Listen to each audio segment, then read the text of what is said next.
am2.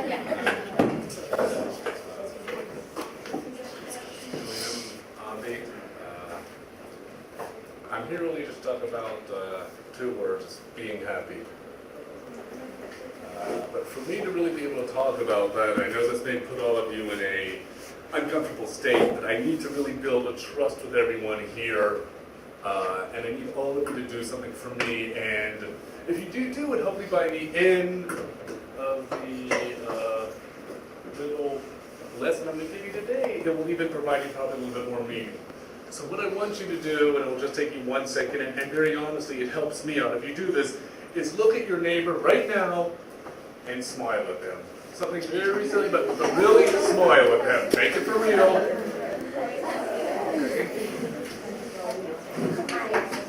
Now, what you actually just did, and hopefully you did get some type of maybe a rush or some type of feeling, is chemically within our body, especially if you do smile, is makeup enables us to allow endorphins to ignite, oxytocin, dopamine, all these positive chemicals in your body to give you a positive feeling.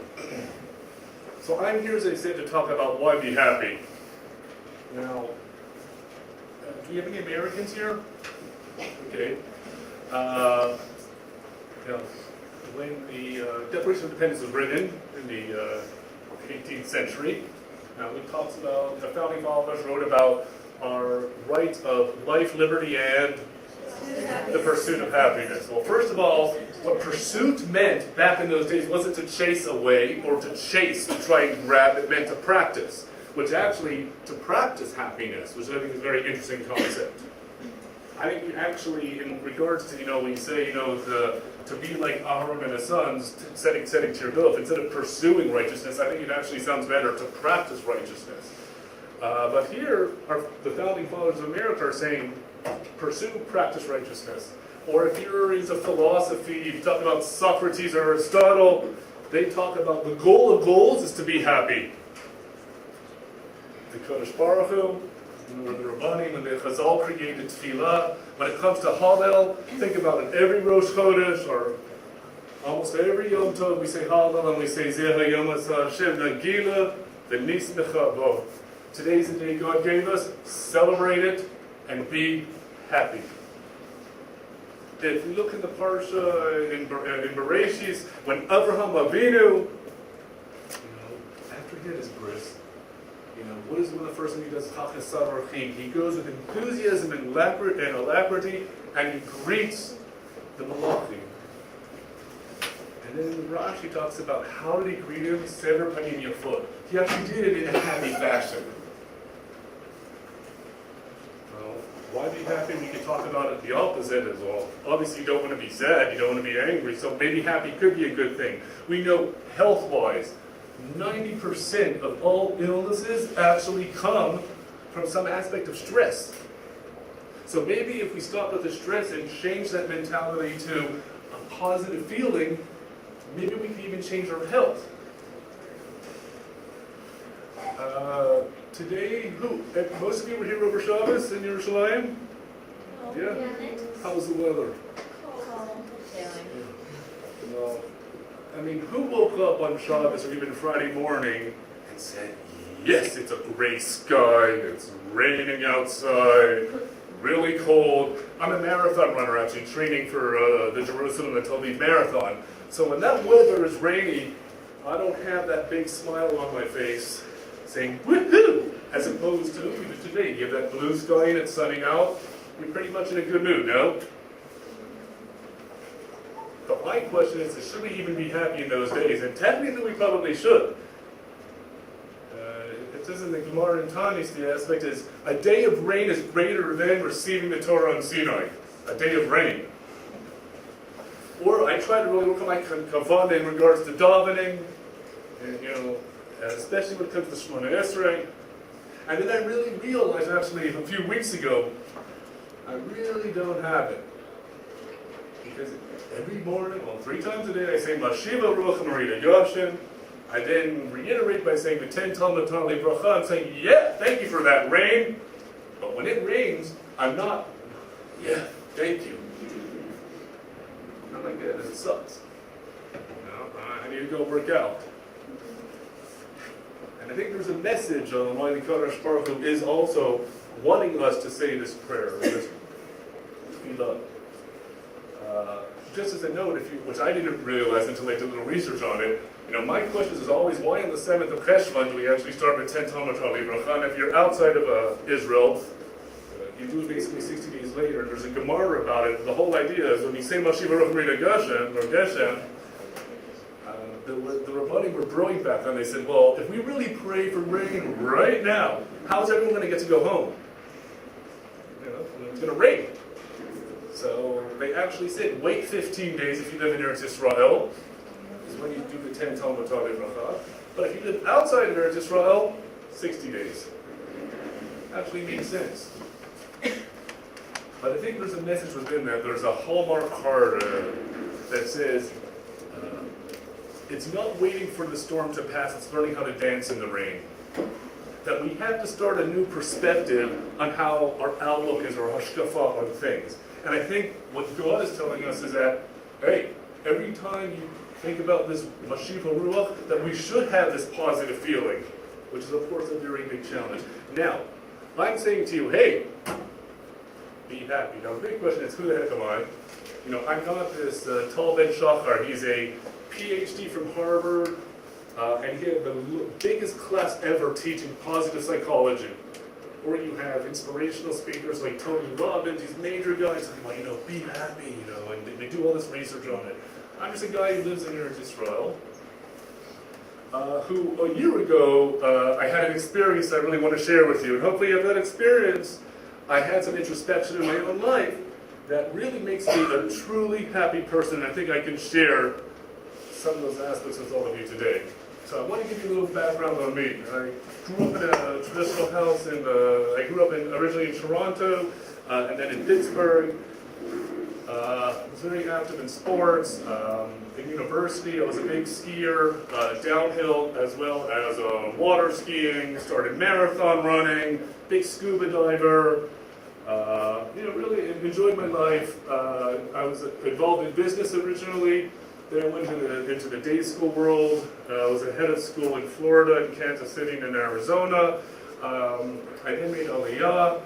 And when I first made Aliyah, I was working in the largest publishing house in Eretz Yisrael, where I was dealing with the negotiations with the large franchise magazines, Forbes in Hebrew, Cosmopolitan in Hebrew, PC Magazine. So it's a very interesting job. And of course, I had no background in it, but because I spoke English, people were like, great, you can deal with litigation, things that lawyers would do, which I had no idea what I was doing. And then after that, I was working for field organizations, and I finally started a career working with individuals with intellectual disabilities, an organization called Best Buddies International that sits in all over the world, where it's building one-on-one friendships with high-functioning individuals with Down syndrome or mentally challenged. Simultaneously, I also started a job at Yad Vashem. My job at Yad Vashem is to work with roughly around 30-plus countries, specifically oriented to the Jewish world, from informal and formal education, from youth groups, Jewish day schools, synagogues, and schools, of course, all over the world. Last year, literally a whole year ago, so December 2010, on December 2nd, Thursday night, I flew to America to see my sister and to see my family in New York and in Pittsburgh, as well as I do a little bit of consulting work on the side. So I flew in, it was really cold on Shabbos, I'm in New York, Motzei Shabbos, I think it was like either a third day or second day of Hanukkah. I got really sick, threw up a lot that night. Sunday morning, they took me to a doctor and they said, you have the flu. I was actually supposed to do some consulting the following week, and I had no idea how I was going to make it, and my family said, why don't you come home to your parents and where your brothers lives, which is in Pittsburgh. I flew to Pittsburgh on Monday, and my dad said, do you want to go to the doctors? I said, I'm just too weak. So on Tuesday, I went to the doctors, and he said, you have a true case of influenza, the flu. He said, we're going to give you some pills for it, and then at night, right before you go to bed, make sure you take a pill. Tuesday night is December 7th. I take I remember my mother woke me up probably around 10 p.m. and I took a pill. At this point of this part of the story to share, I have to tell it really through the third person, my brother. December 8th, 6 a.m., 7 a.m., 8 a.m., up to 11 a.m., I didn't wake up. My mother, I was told, came up to my room, tried waking me up, I was unconscious. My brother said 911. In an ambulance, go to the hospital, and they tell my parents, your son's in a coma, and he's a 30% chance of living, or 70% chance of dying. They found out I had pneumonia, or it's called pneumococcal bacterial meningitis. And this is basically, it's brain trauma, where there's liquid on your brain and on your spine. It's 30% fatal anyway. So basically 3 out of 10 do die. The hospital was really politically correct, I was told. They told my parents right away, yeah, the guy before me, 21-year-old, he died. And they said the first 2 days are critical. Friends and family flew in right away. They didn't think I was going to make it. I have 2 brothers, 2 sisters. A best friend of mine flew in from Boston, from Chicago. That was, again, Wednesday. That Friday, my brother told me I opened up my eyes, which scared my brother, because one of the effects of bacterial meningitis is memory retardation. It can be. As well as paralysis, legs, blindness, deafness, memory loss. So my brother was very concerned. A few days passed, more family and friends came to see me, and then on December 14th, literally a week after I was in a coma, Baruch Hashem, I woke up. I really became conscious.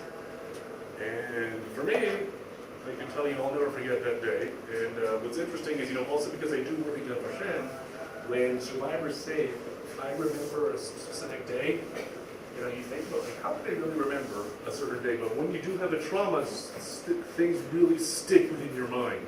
Well, for me, December 14th was also a very unique day for me. It was my English birthday, the day I turned 40, actually, if you can imagine.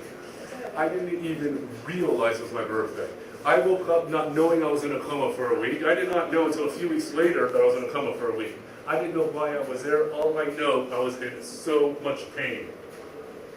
Immediately, the doctor on this Tuesday, December 14th, to check my vitals, he would tell me to turn my eyes right, left, up, down. That hurt. And that's what I want you to understand. I couldn't move. My smock, naked underneath, I was in so much pain, I couldn't move my smock down to cover myself up. I was in so much pain. The next 2 days, just tons and tons of drugs.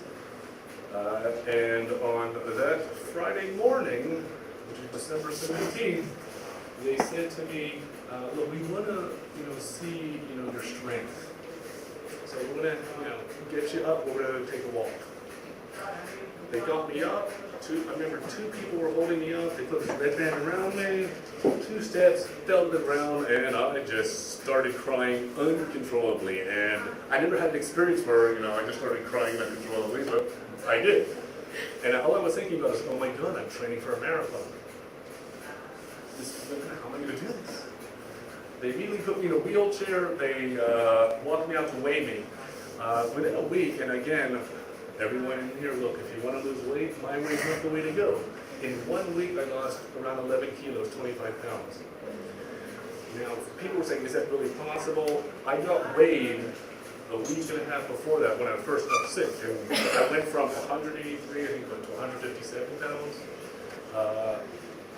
That was under my high school weight. My brother couldn't look at me because I was so thin. And of course, there's a challenge with that. I didn't want to eat. I remember when I first someone gave me a piece of cake to try and eat, it burned the top of my palate because of the sugar. It was so sweet. My whole body was really, really screwed up. Within those first 3 days too, as I said, in a lot of pain, they started just poking me with needles, taking blood all the time, different types of IVs, steroids, and I remember my arms were, I remember saying to my father, you know, my arms are like a pincushion, they're black and blue. Simultaneously, because they were afraid of blood clots twice a day because I was lying in bed, they would shoot a needle in my belly, which also wasn't fun.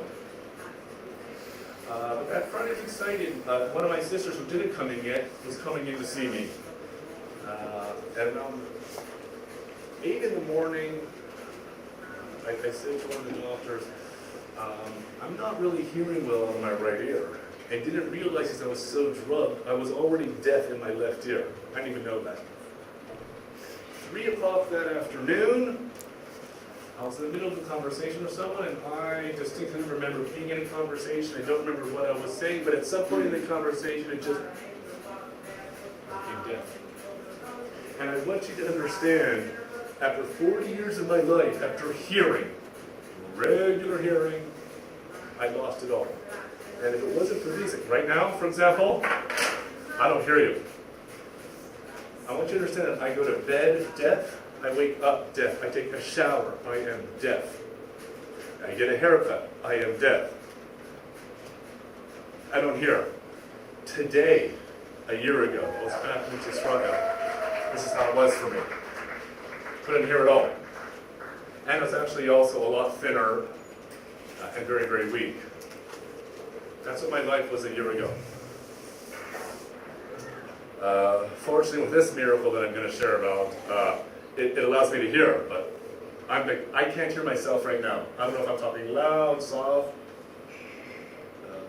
but now obviously I hear myself again. Thank God. That was my new life. And so what do you think about, imagine, I remember it, but thank God, I was so drugged. It wasn't for me like, oh my God, I'm deaf, what am I going to do now with my life? Am I going to hear my little baby daughter speak? Am I going to be able to work? I'm a lecturer. What do I do for a living? None of that was even in my head. I was in so much pain. I had a catheter in me for another week. I didn't even realize it. That's how drugged and so much pain I was in. I used to get these 24/7 migraine headaches. Once I became deaf, I had something called tinnitus. A lot of drummers get it, just as non-stop banging in your head. So imagine having banging in your head simultaneously with this 24/7 headache. So that was my new life. And they tried some little dressing measures. First they gave me steroids. After the steroids, they actually shot steroids into my ears, which again is one of the most painful experiences of my life, thinking maybe that will allow me to hear again.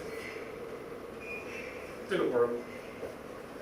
After 3.5 weeks, I was able to go start recovering in my family's home. And I remember I was deaf, but they didn't really hit me. On a side note, I would actually even get help putting the laptop on my bed because I was too weak to even check things out. And I said, okay, I'm going to learn how to read lips. Or kind of funny note, I don't know if it was my sister's husband, but someone right away, I just became deaf. Someone said to me like the next day, oh, do you read lips? Like, if you're born blind, it's not like all of a sudden you have this skill of, reading Braille. But people just made the assumption that, yeah, I can read lips right away. And of course, it was a big challenge. I was how can I communicate with people? So I decided, okay, let's go to YouTube and let's see how do you read lips. And I suggest, if you don't believe me, to check out this site. Type in, reading lips. And what's going to come up is maybe 20 or 30 videos. And I'm like, yes, I'll learn. The only problem is, there were no subtitles. They were actually teaching you, speaking. I'm like, how the heck is someone like me going to be able to figure this stuff out? And actually, on a positive note, I did, thank God, had a sense of humor. And I was like, I could not believe it. Going video after video after video. There was no subtitles. Like, who's speaking to that? Who wants to pick up the skill? I went home, and as I said, the first moment I knew I was deaf is I was at a Barnes & Noble, had a Starbucks, and I went to order a Starbucks coffee, and I was trying to act normal. I could still barely walk. I was taking baby steps where I was going, and whatever I asked for, I don't know what she asked me, obviously, but I thought maybe I'll try and figure out, vividly reading her lips. And then my father said I did capture it. He goes, my son's deaf. And at that moment, I was just broke. So, here's your reality, Avi. And then that was the awakening of this is my new life. And just you want to think about it just for a few seconds. What does that mean? I already started sharing with you. Professionally, what does it mean? What does it mean socially? What does it mean? Jewishly, Megillah reading. How about saying the Shema? We're supposed to enunciate on Echad, the Mantiz, Karim. Can be part of a minyan? Can I say Kiddush? I need to do Baal Tokea. Can I blow shofar? Can I not do these things? Can I not? There's really a lot of issues that have to be dealt with. Back in the time at the Talmud, similar to the Romans and the Greeks, if you were considered Cheresh, you were also, or deaf, you were considered also mentally challenged. Well, imagine how was the Torah passed on? Shabbat Peh. So obviously, back in those days, I would have been considered a deaf Talmud. All of these things were coming to my head. Although the next morning I did have an epiphany. I woke up and the first thing I wanted to do is I wanted to feel normal. So for me to feel normal, I wanted to take a shower by myself. So this was after 3.5 weeks. So I was taking a traditional, for me it was a 5-10 minute shower. This took over an hour. Just to get undressed was so painful. Lifting up anything over my head, balancing to get in the shower. It was also being deaf, my balance was off. And then to get dressed again. And I remember the first time I did this, I had to strategically think, okay, it's winter time, I'm in Pittsburgh. What do I want to put on? And then I said, I want a dog. I can't believe this is what I wanted to do. But for me to feel normal, if you could imagine, I wanted to put on my tefillin, and I'll never forget this. I remember putting my pillows, my duvet against the back wall. I'm literally just lying down and somehow putting on my tefillin, barely finger on my head. I probably didn't say a bracha because I was so weak, but it actually made me start feeling normal. I'm not going to go through all the rest of the details, but unfortunately, after a week, on Shabbos, my parents called 911, the ambulance again. I'm going to get out of bed. I had a reoccurrence of bacterial meningitis. So, another week and a half, I was in the hospital. This time, before it was my lungs, besides the, God forbid, brain damage. This time my kidney shut down. The way they check for bacterial meningitis is they do a spinal tap. I was taking a needle in the back. And I was awake for all these things for you to understand. Baruch Hashem, I'm here today. I came back February 1st. I was supposed to have surgery originally to get back cochlear implants. I did it February 12th. It didn't happen until March 10th. Baruch Hashem, I heard the first sound like on April 1st. I heard a snap, which of course to me was the greatest miracle ever. But for, if you can imagine, over 100 plus days, I heard nothing. I really had a lot of time to perfect. So, as I started off, I said, be happy. What I want to do now is share with you is on how we truly don't appreciate that gift of happiness that every single person has given. I want to share through my story of where I am today, and hopefully you'll all be able to take something back with you. And the thing that I recognized during this long period of time where I was by myself, no one could be there with me, was three things. I call it CBS. It's what are the challenges of my situation? Are there any benefits of my situation? And what are the strategies to make my situation a good situation? And so I'm afraid about being deaf. What other things? Obviously there were challenges. Are there benefits? And what are the strategies to make my situation quality? The same thing works with trying to make your life and becoming a happy person. So in my case, I want to talk about when it comes to challenges. Well, first you obviously have the emotional challenges that exist. So in my case, Would it be fair to say I may be angry?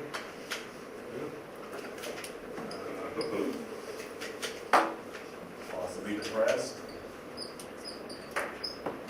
And when I talk about love, I would say the aspect of maybe I was staying away from that emotion of love, or maybe people were trying to give me too much love, or maybe there wasn't enough love. But I had to deal with these type of emotions, which definitely become a challenge. And there's a lot more of other emotions, but I want to stick with just these when it comes to challenges. Another challenge is making change. I mean, imagine if you're, any lefties here, by the way? We're a rare breed. But imagine if you had to switch from left to right hand or right to left hand, or if everyone, do me a favor, can everyone cross their arms? Okay, everyone. Oh, this is, oh, thank you. But do it the other way now. Well, if we now switch arms, a little bit uncomfortable. Hopefully you can get used to it, but even making a small change like that, you would have to get used to it. So imagine trying to make change of, in my case, being deaf, or I'm saying that we all have the opportunity to be happy the majority of your life, every single day. So there's going to be change involved. Another issue, of course, is communication.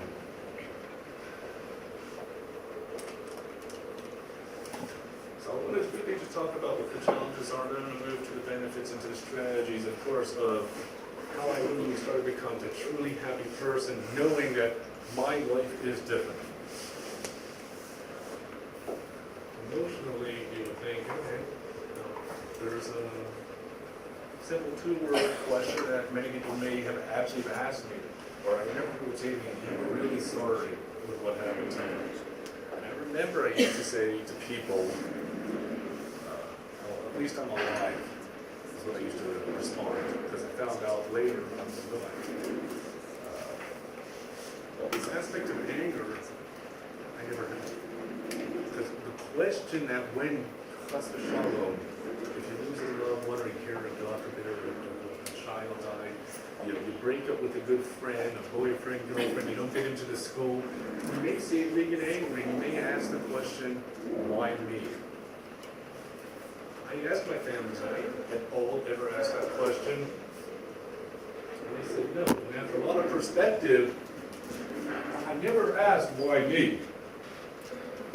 But later, what I did do is I started asking that question, maybe why not me? I think it was a few verses ago, we actually have an answer that Moshe Rabbeinu gives us. He said to the Kodesh Baruch Hu, I want to see your face. I want to see you. And God said, look, I'm going to be compassionate to the ones who I want to be compassionate to. I'll be gracious to the ones I'll be gracious with. You're not going to see me. You can't see me. You're human. I'll turn my back to you, and you'll be able to see me. And of course, the commentary talk about it. Moshe wasn't literally saying see me, but he was saying maybe understand me. Like maybe to understand during the Shoah, 1.5 million innocent children, babies, were killed. Tsunami in 2004, 186,000 people in Thailand were killed. But maybe I could gain some understanding from it. What the Kodesh Baruch Hu was saying is, you're not me. You're not human. You are human. You're not going to be able to understand that. Fortunately, thank God, what I started to understand was, I'm not going to be able to understand.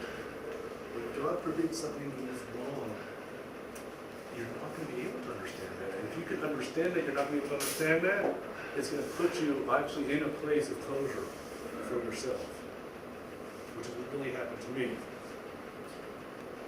Similarly, in that same faith, I recognize, which really comes to an aspect of strategies, is I wasn't angry because I had faith, which I may get back to later. But having this aspect of am2, I never questioned. I never questioned once why me. Depression? points when I came back here, the reality of what was going on in my life, I was definitely sad, but this is a very, very dangerous thing, especially if you want to be happy. 1 out of every 5 women in America are on antidepressants. 6 million men a year are on antidepressants. Over 200 million prescriptions of antidepressants go out yearly. They say after the cause, the greatest illness is having cardiological problems. They say that by another 10, 15 years, depression is going to be the second most medically aided case. Now, of course, one of the big challenges is because of all people that are on antidepressants and depressed, how can you be happy? I'm not saying that you can be happy the majority of the time, but even the question of angry, or being angered, or having anger, excuse me. You have a bad day, with your friends, you may be put in this angry mood, or you do poorly on an exam, you didn't get the shot that you want, you had a bad phone call, you have anger. Well, if you're going to be angry, how then can you actually be happy? When I'm saying that you really can overall throughout your day. Of course, you may have moments that you're not going to be happy, but overall, there's no question that you can be throughout your day. Love. I think one of the biggest challenges, I'm a very introverted person. Brothers, cousins, nephew, I'm not a real warm and fuzzy, hugging type guy. During my illness, I could barely move. Thank God, one of my brothers told me you have a remote control, lift up the bed. I didn't have the safe for me to think about that. So you lift up the bed. One of my brothers, I was never really close. I was close to him, but not in a spiritual type of way, I would say. The thing I love is at the end of the day when you come visit me, is he put his head on my chest and give me a hug. And that emotion, that feeling, made me feel like a regular individual that yes, I'm going to be fine. And I mentioned the importance of that is something as simple as giving a hug to your friend or to a family member can really make such a difference. One of the strategies I'm going to be talking about is impact. That we all underestimate the smallest thing that you do, what type of impact it can have on someone. My little nephew gave me a little chapstick, I still have it. It just reminded me of this 3-year-old kid who wanted to make sure that Uncle Audie was okay. Communication, being deaf, interestingly, I never SMS before. I'm a believer, use the phone, talk to people. There's a statistic, basically, many people SMS around 20,000 times a month. You're awake around 10 hours a day. That means every 2 minutes, because a lot of people are sending an SMS message, meaning you're not communicating. Well, for me, of course, being deaf, it was a lifesaver. Actually, for people in my situation, or people who just sign, it's the most amazing thing, texting. Now, in my case, it was a positive, but as we probably all know via email or through texting, if you were lazy and you sent a text or an email and it was all in caps, someone may think you're angry with them, or you may not be putting in all the appropriate words, and their perspective on what you wrote could actually deteriorate and actually get you as another individual in a misunderstanding. So communication actually could also be a problem, especially when it comes to happiness.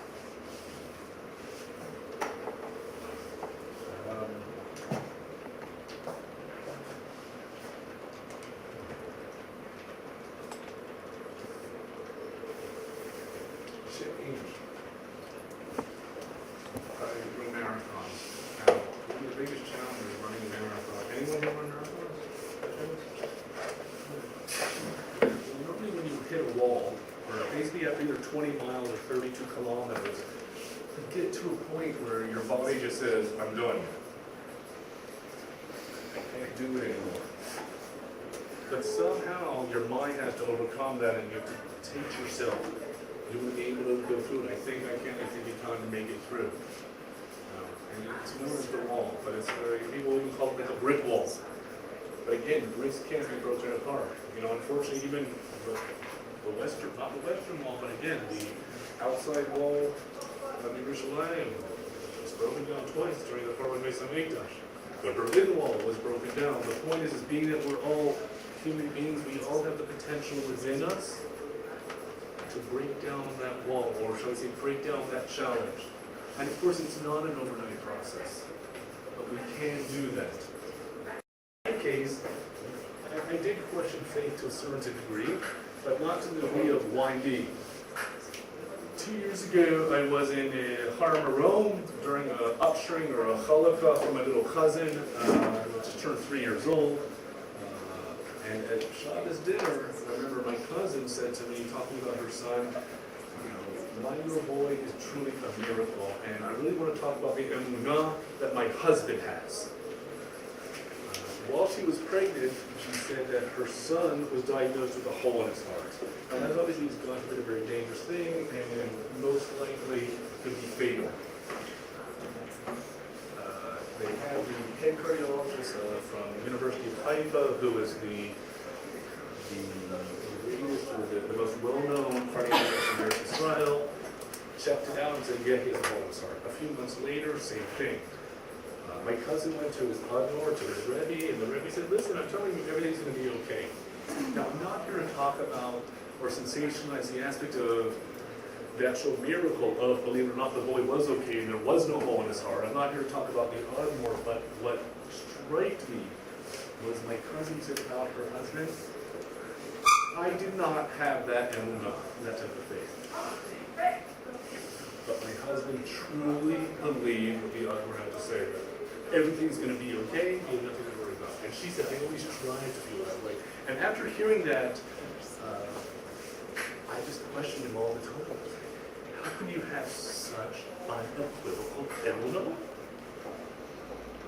Because I remember on Yom Kippur, the year before, my mother unfortunately had cancer, or Hashem is okay. I remember on Yom Kippur having a dialogue with Kodesh Baruch Hu saying, why does my mom have to suffer? I was very upset about it, with my faith, like she doesn't deserve it.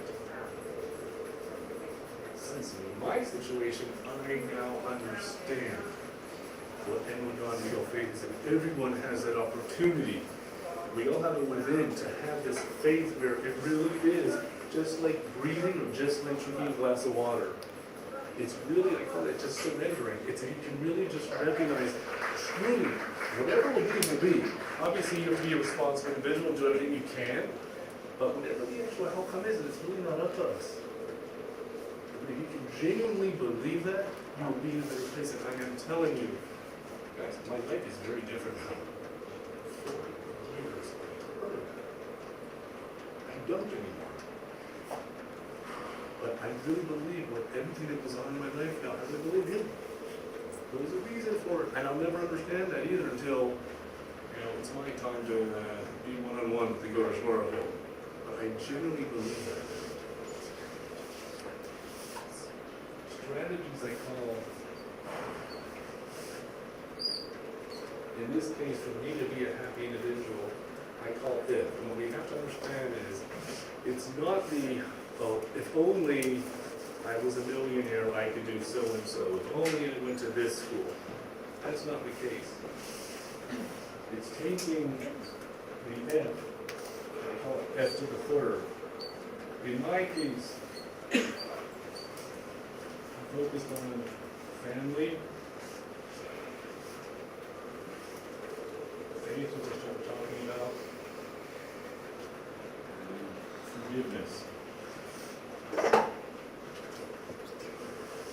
Actually, what I add when it comes to the aspect of faith is it is a process. The word am2 comes from the word emun, which means to train or to practice or to come in.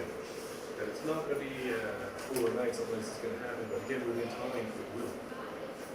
The aspect of family. I am here today because I consider it families. I had my immediate family who was there for me and supported me throughout my time. I had my business family, Yad Vashem. The CEOs emailed me, Avi, don't worry, you still have your job, your salary, you're going to be okay. And that would give me such security. I had back then I didn't have my Facebook family, but you could imagine if I did have Facebook, I probably gotten tons of emails, but through email, my student family, when I used to be a head of school, would send me emails.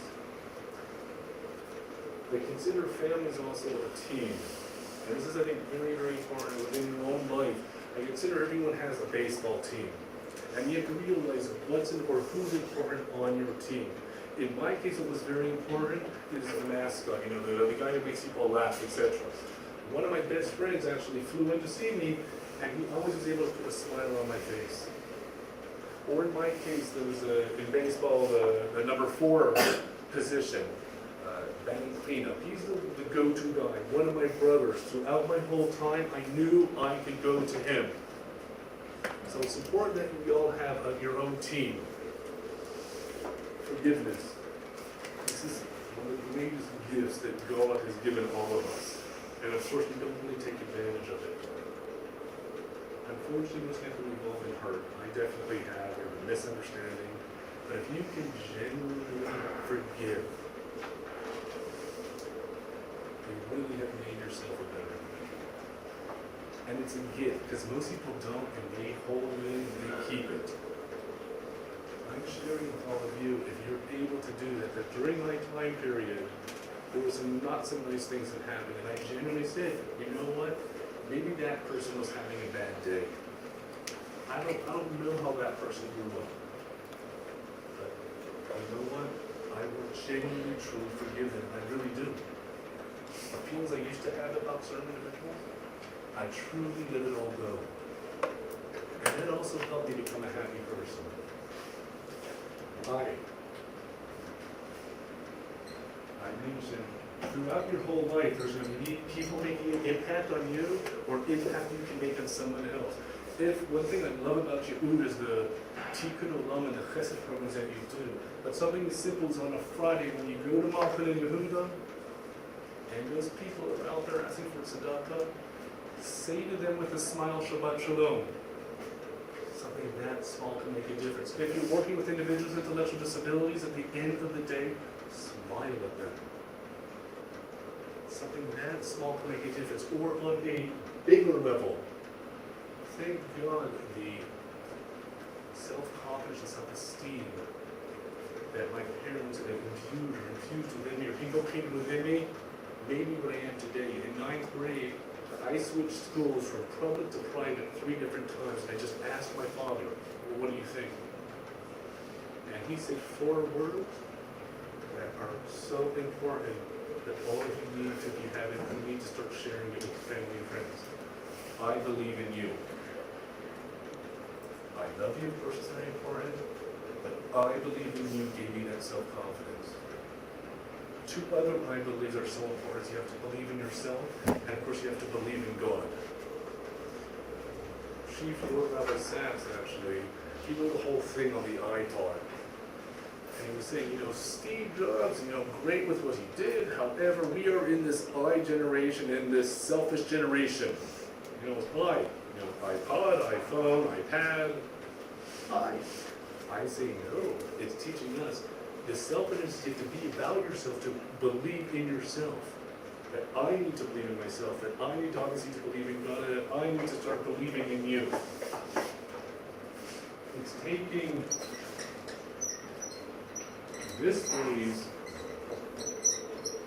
impossible, and changing it to impossible. That is where in my life I've been able to accomplish what I've been able to accomplish with. I've only been hearing now using these implants for 7 months. In March 16th, God willing, I'm going to be running the marathon. And then God willing, on March 30th, I'm going to run a 2nd marathon. A year ago at this point, I could barely even walk. I could not communicate. I didn't start working in Hashem until this past September. I do believe all the capabilities to make things possible and not say things are impossible anymore. And proof of that is, just give you one example. We all have something called the psychological immune system. And what it means is that if the person that you like or the midrashah you don't get into, instead of saying to yourself, I hate that person, or it doesn't work out. You know what, maybe that person's better off, I'll find someone else. Or Pete Best, who was the original drummer for the Beatles, he actually said, was interviewed later in life, and said, how you doing? He goes, oh, I'm totally okay. I decided to go into a different career. So within his own mind, we all have that capability of making change. Or the individual, fortunately we do kosher McDonald's here. There was a guy named Harry Langerman who was going to be the original guy, not Ray Kroc, to be the CEO of a billion-dollar organization. At last minute, he decided, I don't know, invest a few $1,000s into this franchise. Later on, 50 years later, he said, I'm happy, I have a family, and I have a good life, and I'm healthy. So instead of focusing on what he couldn't have, or if only if, he focused on what he did have, meaning that psychologically we're able to make our own decisions. Even if something may not be the right perspective, at one point, you have the capability of making that change.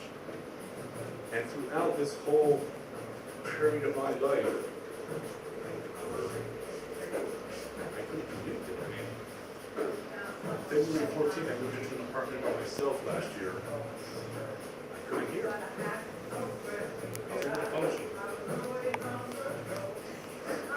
Hearing the music, just so you know, is like the greatest thing, because I couldn't hear that in the past. And each day, actually, my hearing continues to progress, and I start hearing more and more, because I'm still not at the capability where I feel 100%. I started at the beginning about smiling.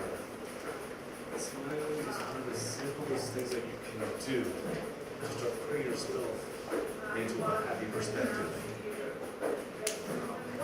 I grew up in Pittsburgh, where there was a football team and there was a Coca-Cola commercial. At the very end, this major football player named Mean Joe Green throws his T-shirt to a little kid, and the kid goes, "Thanks, Mean Joe." And then it says at the very end, imagine Coca-Cola says, "Have a Coke and a smile."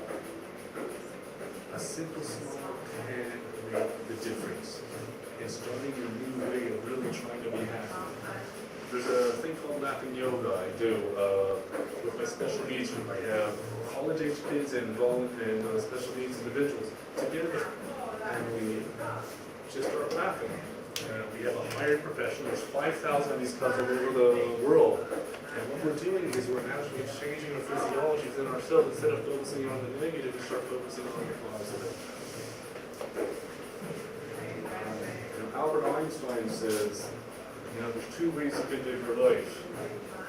One, thinking that everything is a miracle, or though everything is a miracle, or that nothing is a miracle. He shows that everything is a miracle in his life. And that's the perspective of a pair of glasses we need to start wearing. Yaakov Avinu, when he was, fighting the Moloch, imagine he's fighting. What does he say? I'll let you go, but give me a bracha first. So he took a situation, wasn't the ideal, and turned it into a positive, give me a bracha. Yosef, he was the first one who actually forgave anyone. And the brother said, "We're sorry." "Don't be sorry, I forgive you." It's obviously one of the Kodesh Baruch Hu wanted for me. Life is not easy, and there's going to be challenges. People aren't going to be nice. But I say to all of you, even if people aren't nice, you need to forgive them anyway. If you are a good person and kind, people may think you have an ulterior motive. Be kind anyway. If you are an honest person, people may try and cheat you. But be honest anyway. The good you do today, may be forgotten tomorrow, but do the good today anyway. We talk about tikkun olam, work to the best of your ability, and that still may not be enough, but work to the best of your ability anyway. Because it's between you and God, not between you and them anyway. Yitzhak Perlman is a famous violinist who was polio, was giving a concert. And in the middle of this concert, a string of the violin actually broke. The whole audience stopped. What's he going to do? Is he going to take the time, change the string? He decided to continue with his concerto, and he played for the next hour. only 3 strings instead of 4. At the end, standing ovation. Yitzhak came back out and he said, with life we have to use what music that remains. And I share with all of you that whatever is dealt, whatever cards are dealt with us, you have to make the best of that situation.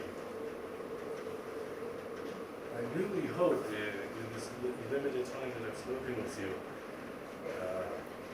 the one thing is that even today, dominating or saying much people below, is a time to remember that God is giving us such challenges. We really need to look at rain as a gift. Rain gives us life. You can survive with water. You cannot survive. But you can't survive without water. You can survive without food. We need to start looking at that perspective and have a different outlook on life. And I really hope that when I say the phrase, I say, because the intent for me is truly every day of my life, I truly celebrate and am happy. And I hope for the rest of your trip here, depending on staying in here, that if there's a misunderstanding, take a second to think about it. Or if you talk to your parents tonight or a good friend, end with I love you. These little things make a difference. My family is still in my friend's life. How do you do it? How do you deal with it? And I really look at just thank God I'm living life. Life is too short.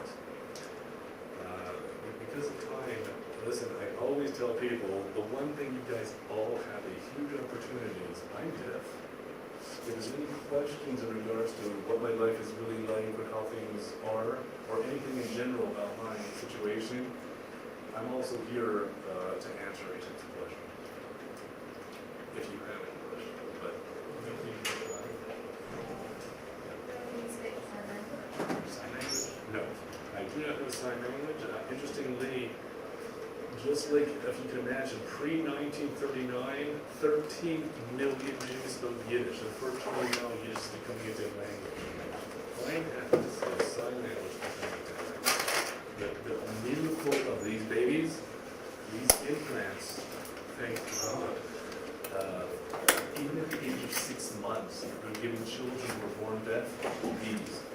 So people who totally can never hear now have a capability where only the case it's based on your cochlea. If your cochlea is deformed where they can't connect, because I have processors actually in my head, if they can't connect them, sign language isn't going to be necessary anymore, which is one of the most amazing things. Also, when it comes to our 5 senses, it's like I won the lottery in a way. The 1 sense they say that can be fixed. Improve. Because again, I take these off.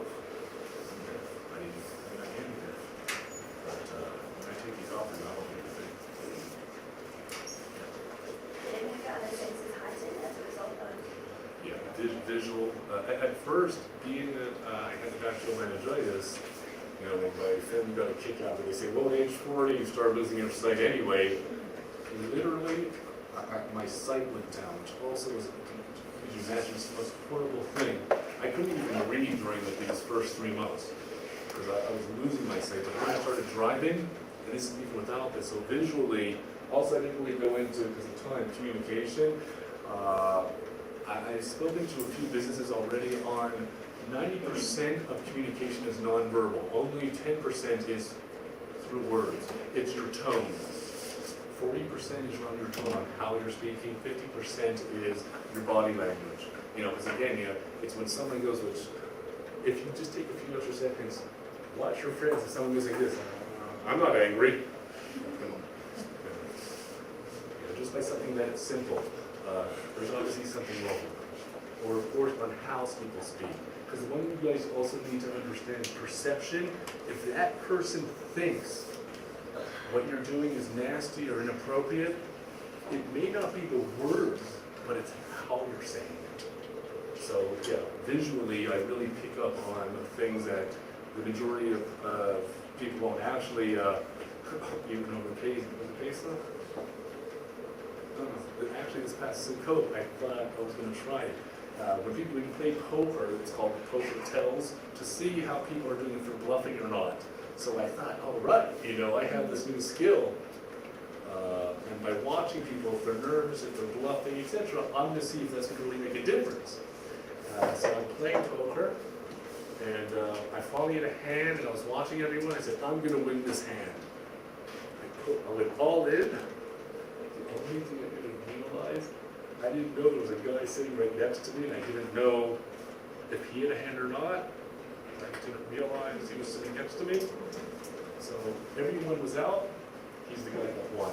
But the point is that I really do recognize things that I used to never realize in the past.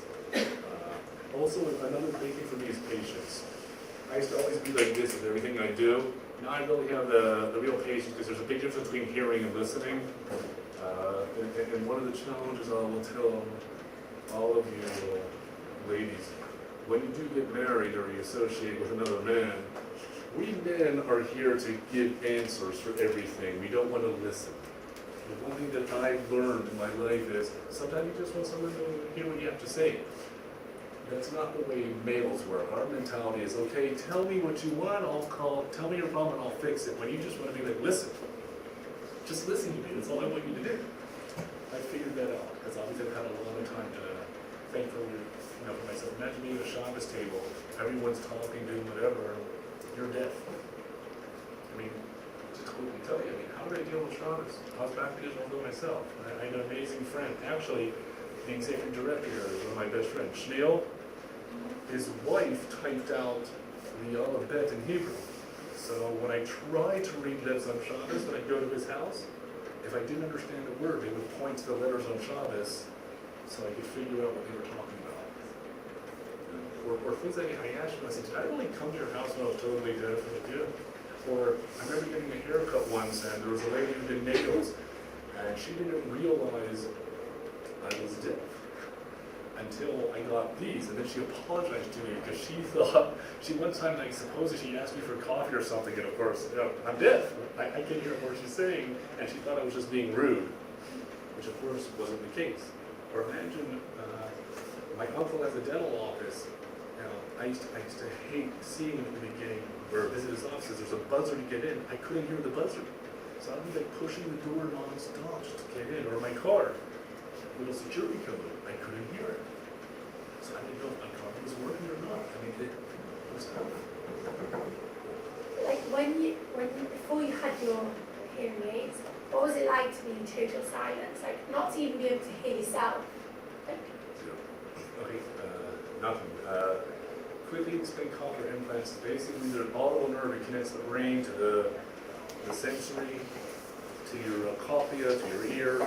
My cochlea is totally dead. That's what translates sound. So what they did is I have a processor in my head with 23 electrodes connected to my cochlea. What it does is it electrifies the audible nerve to make it alive again, which allows me to hear. But prior to that, or again, now I don't hear myself. I don't know if I'm talking loud or soft or nothing. I put these on and I feel God's presence. So I'm like, thank you. Yeah.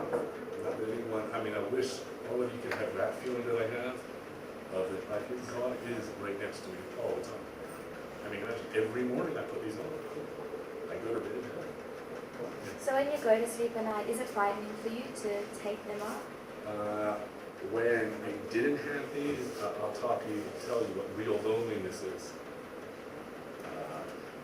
I would try and see people during the day, and of course, people who didn't see me for months, they didn't know I was in the States sick. They come back, everyone would be, oh my God, you okay? And tell my story. But I felt some security because I saw people, but it was the toughest thing because I love music.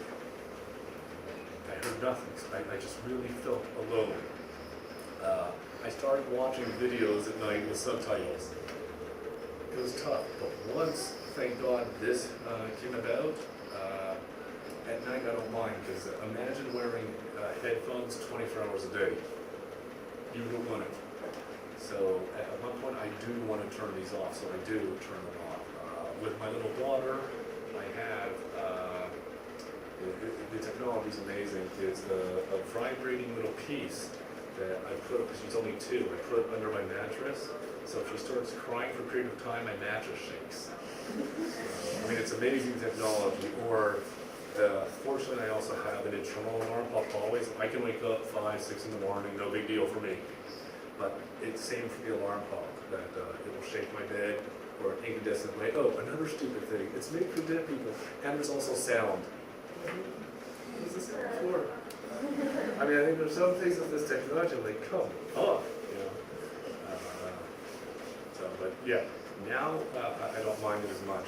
Jokingly, I like to say in certain meetings that I'm in, I have a remote control. I have 4 different types of sound, and I can lower it or raise it. Technically, I can be like this, and not even hearing. The biggest challenge with this, it never plateaus, which is amazing. I'll continue my brain adapting to sound, but if I'm in a room and like a coffee shop, I hear all sound together, as opposed to your brain will differentiate between all the sounds. Between the individual you're speaking with and the music and the clanging of the dishes, I hear everything at once, and I have to retrain my brain to separate all these sounds, which is obviously, it's tough. It's also been challenging. When I first came back to the Shin, I was a lot thinner. I couldn't hear. I was screaming, by the way, because the way the brain works, talk about your psychological immune system, I made myself think that I could hear myself. So I would speak, people would say you're screaming. I'm like, no, but I hear it. That's what I used to tell people. I never heard it. It was impossible, but I thought I was making myself think that. Because the Shin saw me at that place then, when they see me now, they think now everything's normal. But it's not. I mean, I don't hear everything. Okay. Where were you seated with the bionic ears? Pardon me?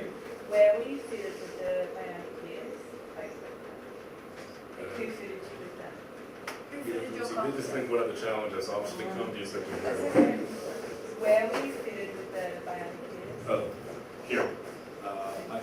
Which is also amazing is visual specifically, there's actually a genetic defect in a lot of Arabian have it and Arabs. Visual is one of the top places for implants in the world. One of the top doctors in the world, one's in Germany, one's in New York. I wanted to actually have the guy in New York work on me because I lived in the States.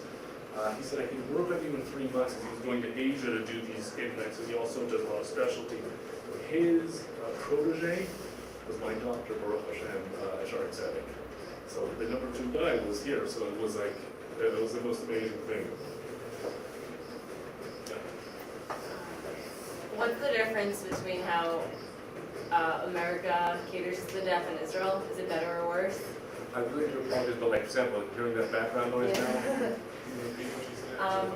She said, what's the difference between how America caters for the deaf and how Israel caters to the deaf?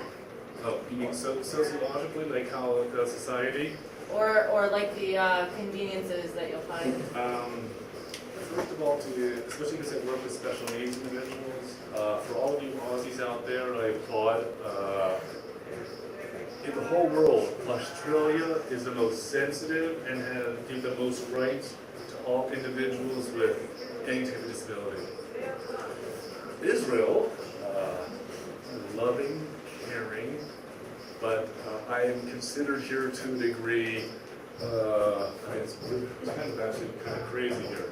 Depending on who I'm with, that wow, you're just an amazing individual, but you can't work.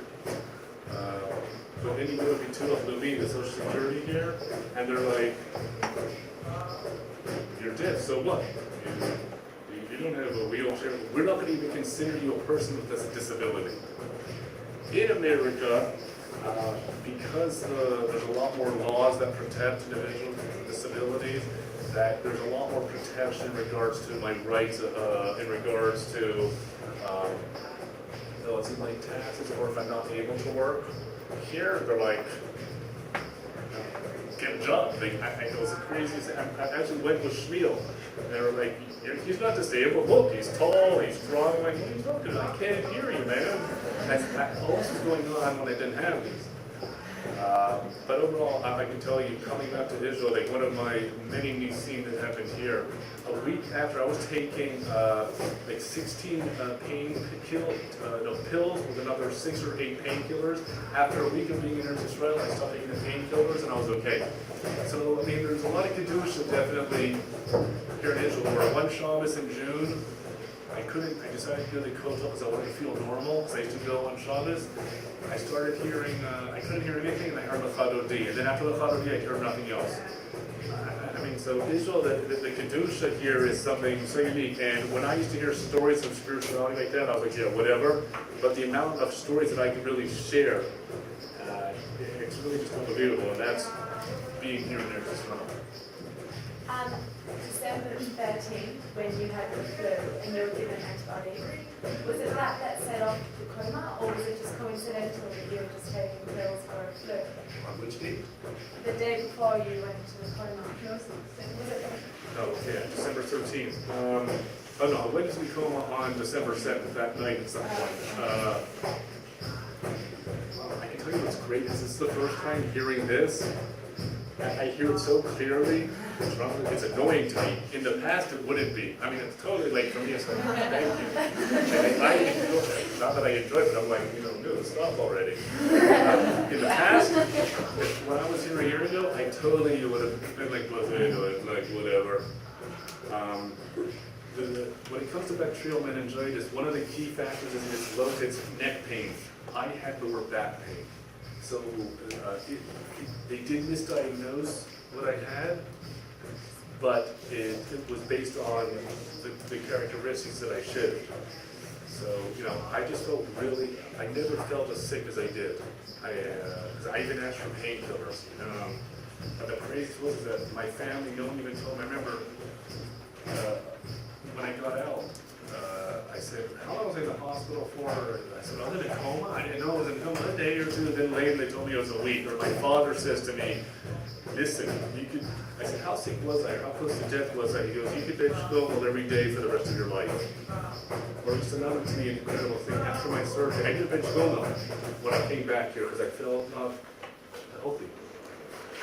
After my surgery, Motzei Shabbos, at midnight I decided I want to finally bench global. And the Jewish I said that they have their regulars, they have their Hasidim there, that go every week for Minyanim, and then people who are just sick who want to daven. So I thought whoever has a third aliyah, I'll go up and then bench Gilmore. I was ready to because the doctor said my surgery was a success. Second aliyah, I decided just to stand up to get close to the Amud, and they gave me the aliyah, which was just like, oh my God. And of course I couldn't hear myself, I couldn't hear anything, but to me, it was the most incredible thing that randomly the big gabbai, I was totally covered in it. It was just like, yeah, you do the allele. So of course, getting back to that question of America and Israel or anywhere else, Israel has given me such a place of peace and a recognition of faith. And I really say life, not to be so cliche, because really I should say life's too short. Be happy. I can't tell you how important that is. Don't waste your time on me. Anything else? That story where you heard L'chadodi, when did that take place? The Chadodi? Yeah, where you felt that. Yeah, I was very bummed out because my hearing, I wanted to be able to hear. So I just decided randomly to go to Chalarat Shabbat. I'm towards the actual wall in one of the minyanim, and all I heard was noise. I couldn't make out anything, but I actually tell when I go to Poland and I go to work, the one thing I always say to people is if you want to get an idea of what Judaism must have been like prior to the Holocaust, I said it still exists. I said if you go to the Kotel on a Friday night and just hear all the minyanim going, that's what it must have been like. And then randomly, it was a French group behind me. All of a sudden, I just started hearing the Chadodi. I'm like, oh my God. And they probably thought I was crazy because I had this big Kermit smell, like, yeah. I go, or 1 minute I was davening with Shmuel at a minyan at his place, and it was the first time I heard Mincha Shabbos, Erev Shabbos, and I just had the biggest smile, like, thank you. Little things like that. a few of the humorous things is I have a Bluetooth that I can wear. Because imagine I could put a Bluetooth on top of this, but it's a pain, so I can wear a Bluetooth. My phone will be in my pocket. I'm at the airport, I'm talking like this. So you could also imagine people think I'm crazy, think I'm talking to myself. Because like right now, for example, I could be listening to music and you wouldn't be aware of it. Or I could be actually having a conversation with someone right now. If I'm not wearing it right now, but if I was wearing a Bluetooth, which to me is always humorous when I go to the airport, I purposely try to be talking to someone because people are staring at me thinking, there's totally something wrong. Which, of course, I try to make the best out of my situation. Just one thing, just halachically, I gave a lecture on what's the difference between hearing aids and this. Hearing aids are used as a source to just enhance sound. Because of that, the Rabbanians say, for example, if you want to be able to be Yotzi for the mitzvah of Baal Tekiah, and this is from Avad Yosef to Rabbi Feinstein's, it's Victoria Kudol. If you're wearing your hearing aid, you aren't a part of the mitzvah of shofar. If you take it out and you still hear some kind of noise, then it's still acceptable. Because this is enabling me to have natural hearing, Avad Yosef says you're just like the regular person. Rav Tendler, who's from Yeshiva University, does not sock on this as Rav Lev. He says depending on the level of your hearing, because both Hashem I got very lucky. I remember what regular sound is like. Most people who are born deaf, they don't know what sound is ever like. Or someone who loses their hearing, they also forget what real sound is like. For me, I know what real sound is like, so I actually I'll end with this. Since it was about Elul came about, and right away I started blowing shofar, and I was so upset because it didn't sound natural to me, so I was very bummed out. Rosh Hashanah came, first day I hear shofar, very upset because it didn't sound like it. But again, what's really shofar? I had the key in it because the real loss is just the crying, to focus on the intent, not the sound. That's what my Rav told me. Second day, I got really sick, which sometimes can happen to me still, and short-term memory loss sometimes. That was very scary for me. I actually thought, oh my God, on Rosh Hashanah all the time. I couldn't go to shul. I couldn't get out of my bed till 2 in the afternoon. So I didn't hear shofar. Yom Kippur came, and I still remember a Kol Nidre. It was like, I don't know how people describe it, but for me, I was like, telling my friends afterwards, I had the most amazing Kol Nidre. What was that? You had the most amazing Kol Nidre. I felt so inspired because I heard everything. Shachari Musaf.